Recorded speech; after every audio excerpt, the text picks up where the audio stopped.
if you feel as a leader that there's something they're not telling me, like something's not adding up or something's wrong, it's like, ask the powerful question, what's really going on?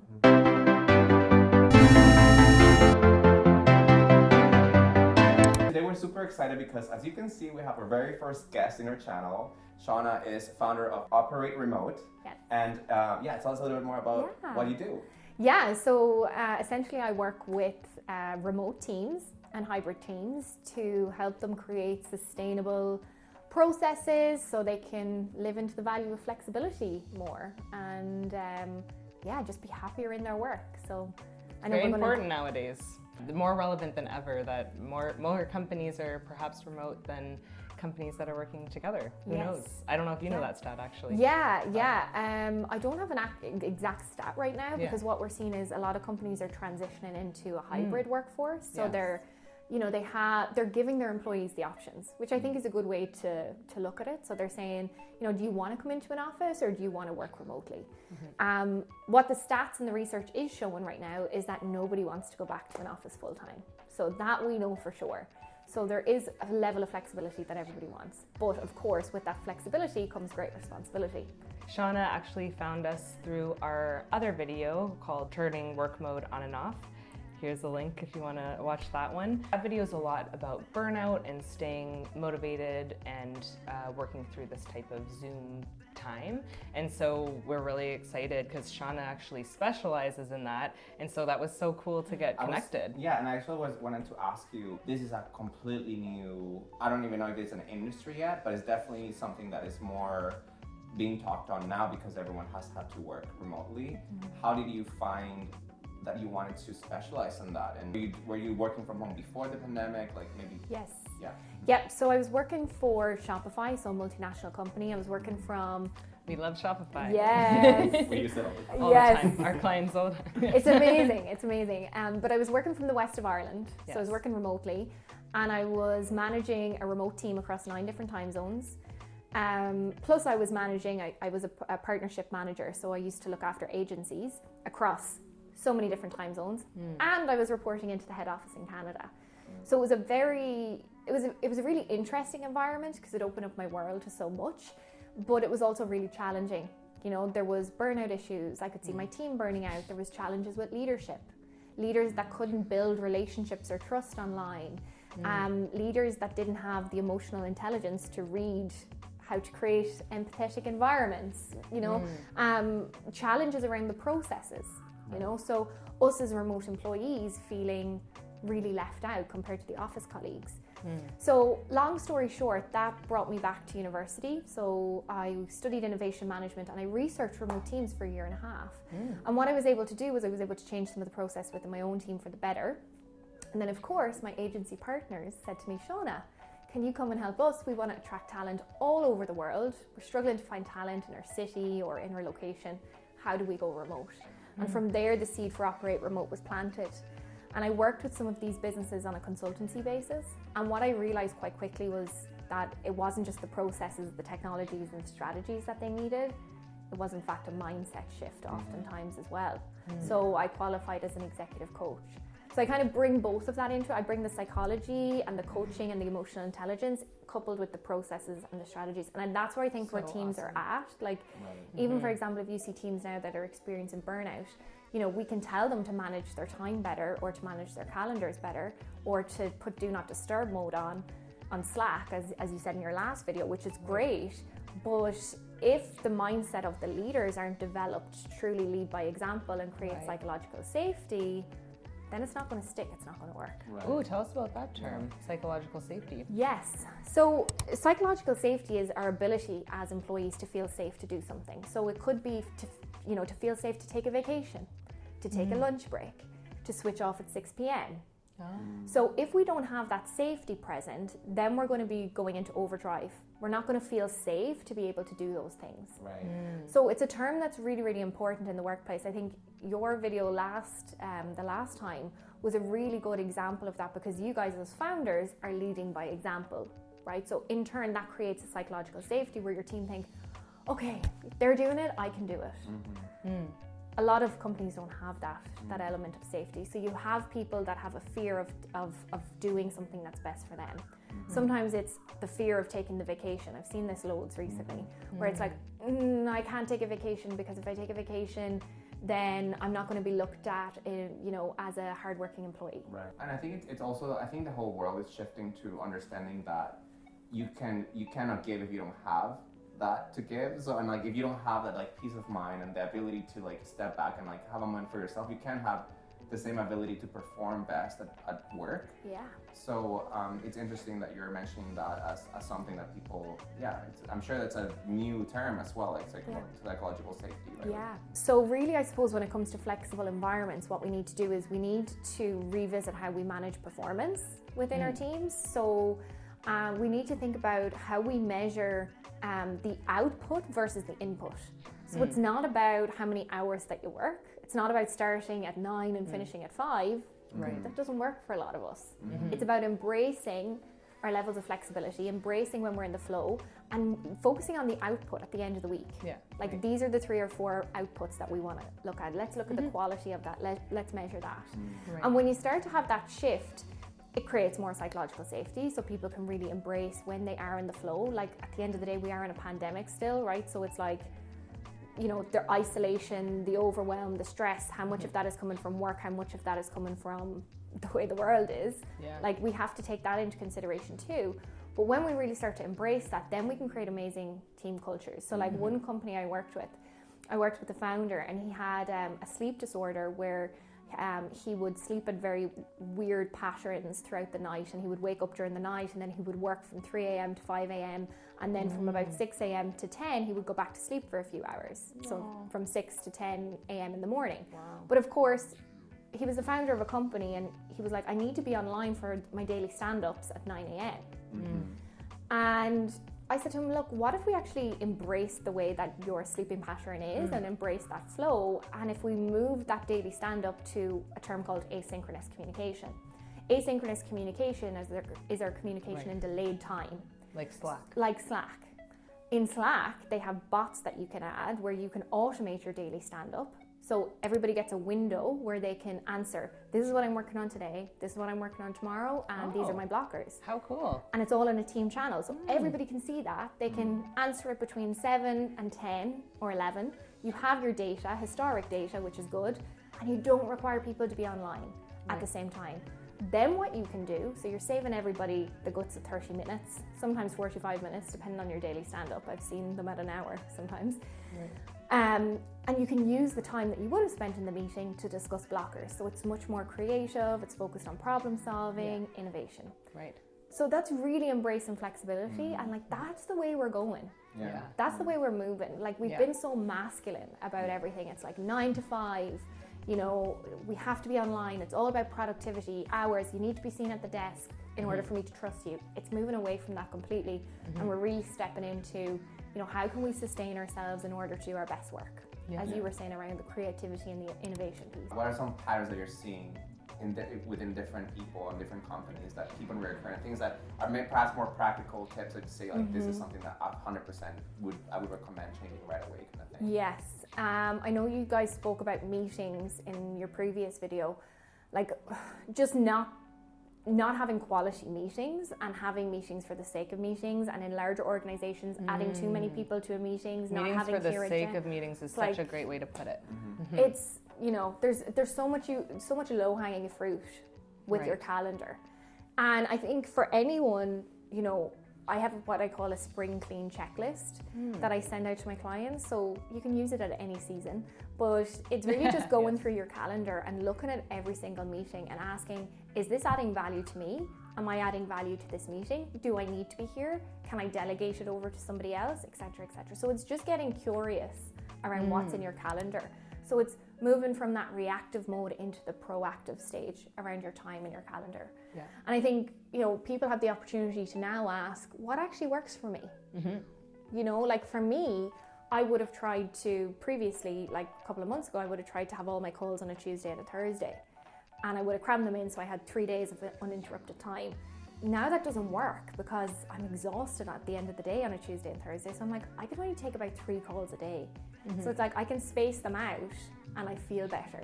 But it's like, that's my data, and that's where the self-awareness, emotional intelligence comes in. It's like, what's actually working for us versus what's expected of us, and how do we make that work in between? So, a lot around that, a lot around calendar management, time management, respecting each other's time and calendar management, and coming together to create a list of best practices, I think is one thing a team can do that can create that shared responsibility for this kind of way of working. Because if you've one person trying to, implement it and everybody else doesn't really know what they're doing, it's not going to work. You need to bring a team together and say, why are we talking about this? Like, what's working, what isn't, and what is working that we can continue to do? What do we need to stop, start, and continue? And that's your best practices as a team. Yeah, and I like, and I do really relate and like the idea of starting from a place of like, what is realistic to you, instead of trying to fit yourself into this like mold of, okay, well, the ideal worker gets up at 6 a.m. and this kind of intense productivity mindset, right? Like, it's I don't wake up at 6 a.m. No, like Alejandro and I actually we're quite lucky that we're the same, but like we are both we're night owls, right? Yeah. So like we can go hard till 3 a.m. but like but we can't like get up. So our 9 a.m. is like, wow, what an early morning start for us. So like 9 a.m. is always going to be the start. And I remember in the pandemic we switched to 9:30 because we were just like, getting out of bed is a little harder than usual. It might be a difficult, I don't know. We just thought it was nice to have that extra half hour to like get ready into the day. And like different things, like no meetings on a Friday afternoon.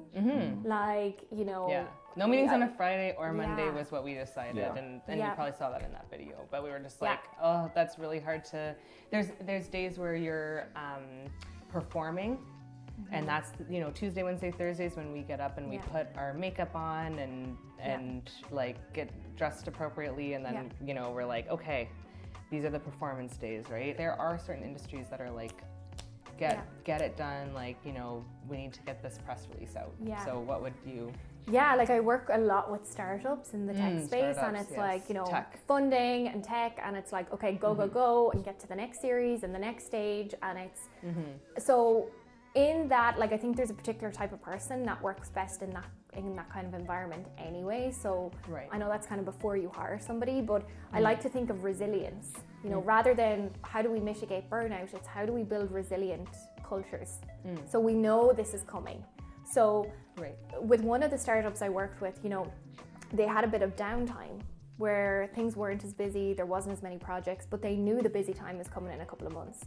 So what are you going to do with that downtime? Often people that are used to being in that environment and they have downtime, they freak out. They're like, oh, well, I can just do these side projects here and keep going. And it's like, no, actually, how can we actually use this time wisely so that you are fully rejuvenated and rested when it goes into the busy time? So it's understanding, I suppose, leadership, communicating that, look, this is temporary. Like there is a timeline to this.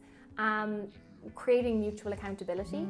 So guys, we might not get a chance to have one-to-ones every week because we're in a startup environment and it's moving pretty fast, but I just want us to agree on mutual accountability, which means, if you feel like crap or you're burning out or something's gone wrong or you feel overwhelmed and you can't do things like we had originally agreed, then you'll come to me.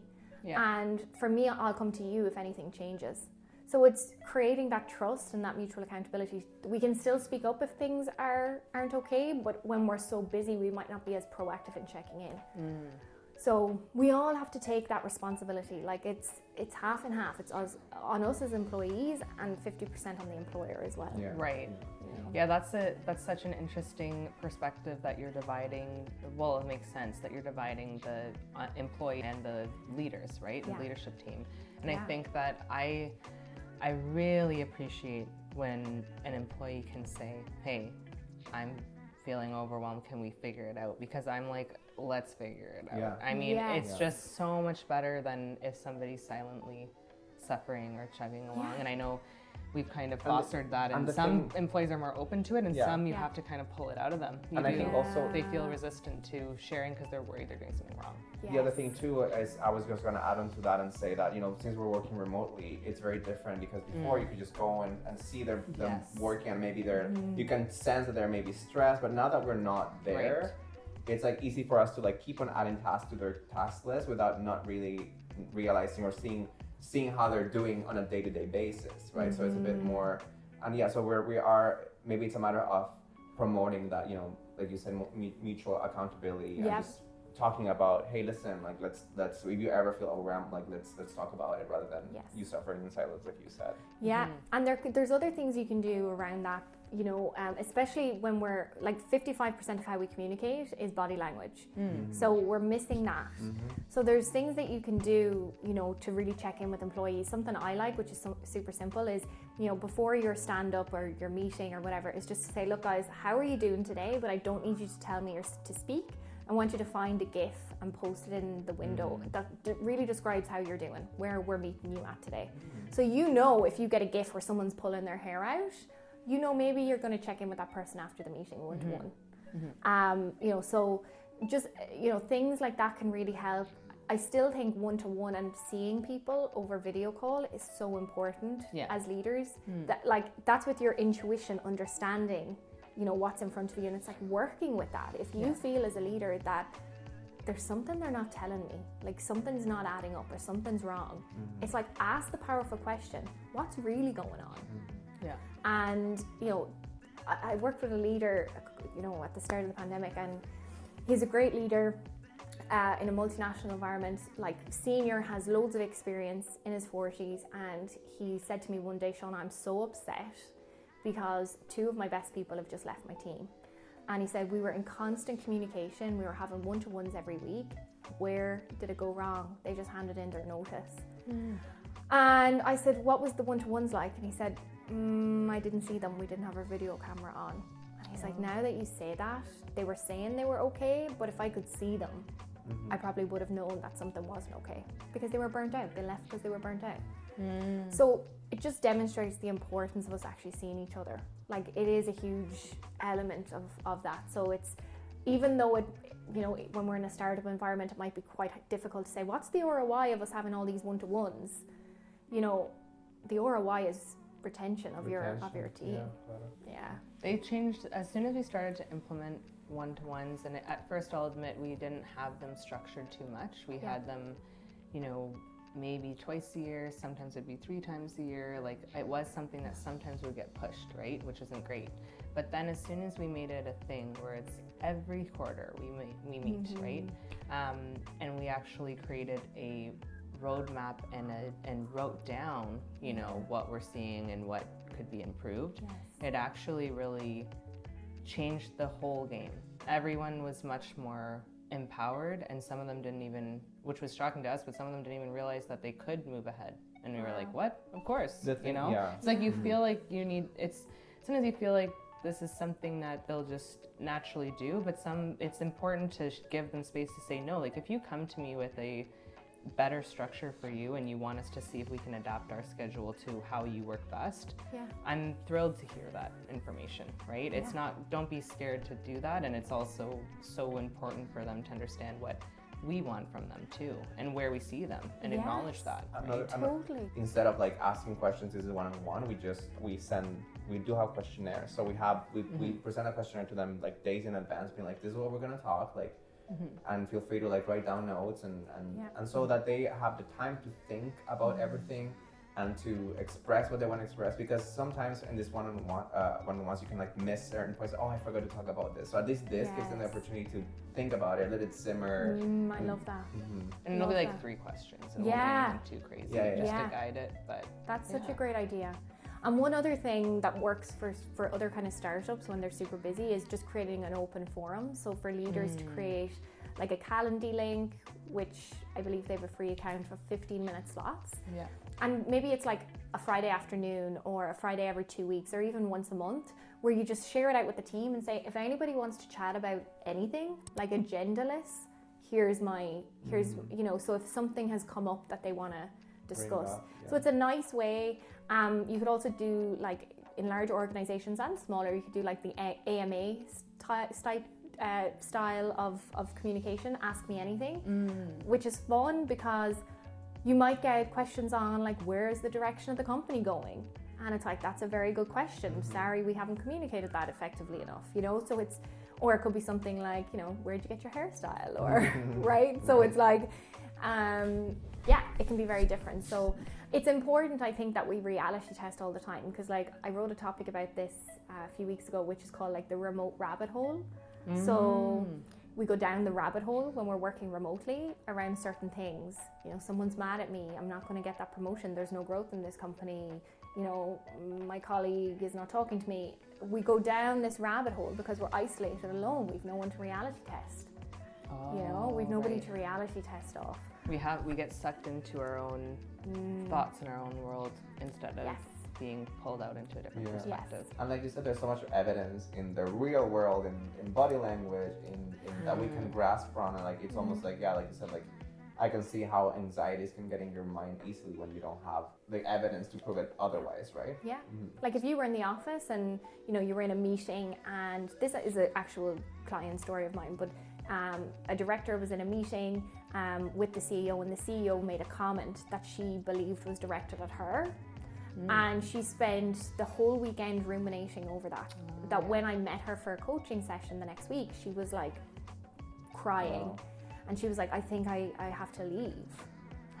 And she had, you know, a lot of things going on personally, you know, in the world. And she just ruminated on it so much. When we reality tested it, it wasn't really the case at all. And she could kind of see, oh, maybe that wasn't actually directed at me. Whoops. So she didn't hand in her notice. But if we were in the office and that happened, we would have gone to the coffee machine and met the CEO, and we would have been like, so any plans for the weekend? And you would have reality tested, oh, he's cool with me. He's cool with me. It's good. So it's just an important point to know. Yeah, it's true. I feel like I call Alejandro sometimes and I'm like, what did you mean by that? Because I go to my own head about something, right? And we just have to talk openly with each other. But it can happen all the time.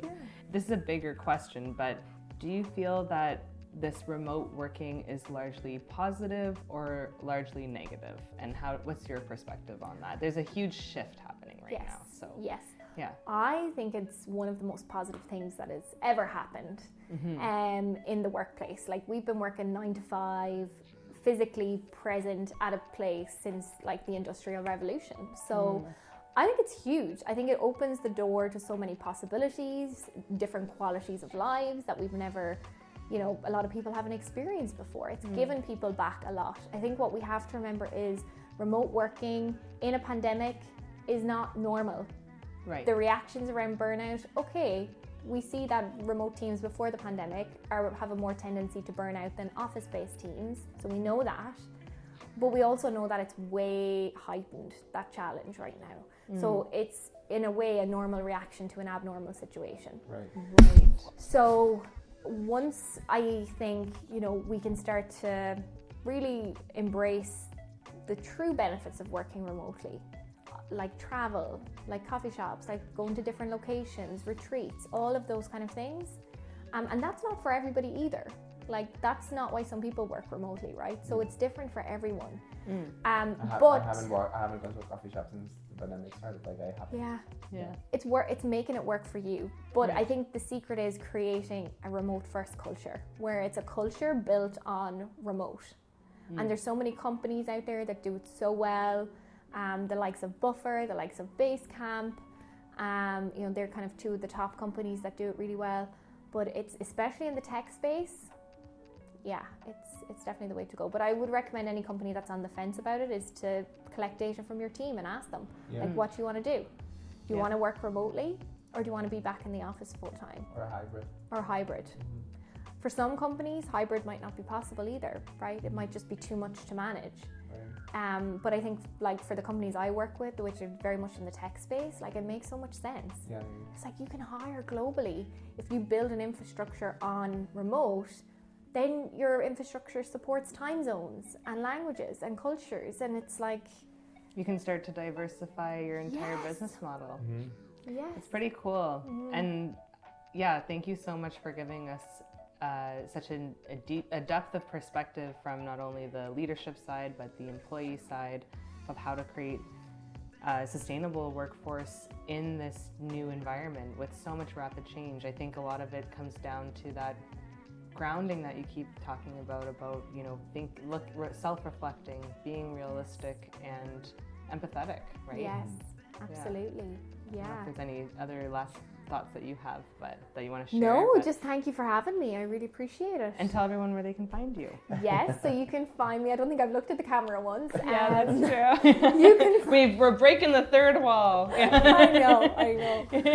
Oh, Yeah. so Shauna Moran, Shauna Moran, how it's spelled, LinkedIn or my And we'll website. pop it up here too. Yeah, www.operateremote.com. Yes, reach out if you guys are wanting to improve your remote working team. Thank you so much for watching. If you haven't subscribed to our channel, please subscribe, like this video, and leave a comment below. What are some tips that you've learned working remotely?